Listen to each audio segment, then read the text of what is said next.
Bonsoir à tous.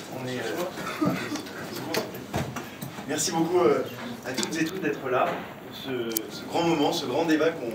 La deuxième chose, Monsieur le Ministre, c'est que vous avez occupé en 2007 la fonction de directeur de la campagne de l'élection de la campagne présidentielle de Nicolas Sarkozy. Et vous voyez, je pense que tous les jeunes qui sont là, ils ont une grande envie de partir en campagne. Ils ont une grande envie de servir Nicolas Sarkozy, de faire en sorte... Bien, merci à Benjamin Lancard de ces mots d'accueil. Merci à tous de votre présence. D'ailleurs, quand je suis secrétaire général de l'Élysée, le 22e, j'ai appelé ce soir, et que je réponde par conséquent à vos questions. Je dois dire que j'avais été très impressionné de cet enthousiasme que décrivez-vous avec passion, cher Benjamin, lors du campus de Marseille. Je suis arrivé un petit peu en retard. J'avais été bluffé, littéralement, par l'enthousiasme et cette volonté d'entrer dans l'action, d'entrer dans la campagne, qui n'a pu, évidemment, le mois s'étant écoulé, que se renforcer encore. Dire ce qu'a été le bilan, ce qu'il est, en être fier, et puis nous pouvons parler de l'avenir aussi. J'ai évoqué à l'instant quelques valeurs qui sont les nôtres, qui animent nos convictions et notre action. Ben, on peut en parler. On peut même commencer comme... pour les crimes sexuels notamment.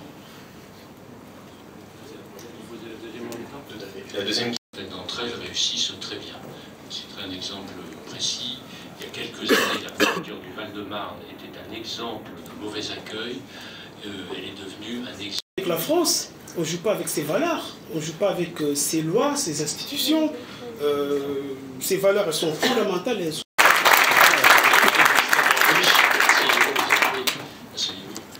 Non, vous ne voulez pas vous asseoir. Non, merci.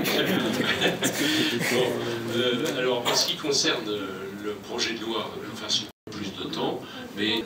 Il sera de toute façon réélu. Merci beaucoup.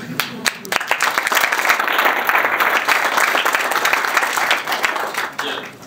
D'abord, en ce qui concerne le projet du président...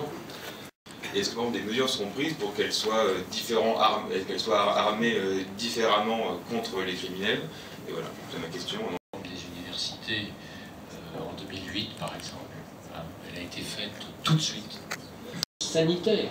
Enfin, on sait bien que c'est un gigantesque problème de santé publique, et c'est une raison qui suffirait à condamner de façon la plus résolue la consommation et par conséquent les trafics. On voit des choses absolument invraisemblables. Enfin, j'ai lu un jour dans Le Monde un article d'un chercheur qui préconisait la libéralisation au motif que ça nous permettait...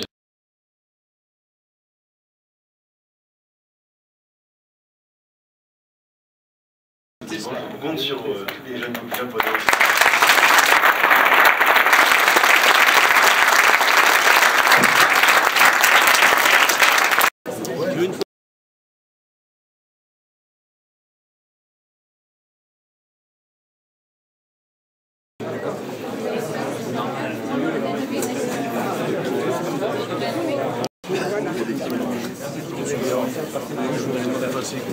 l'élection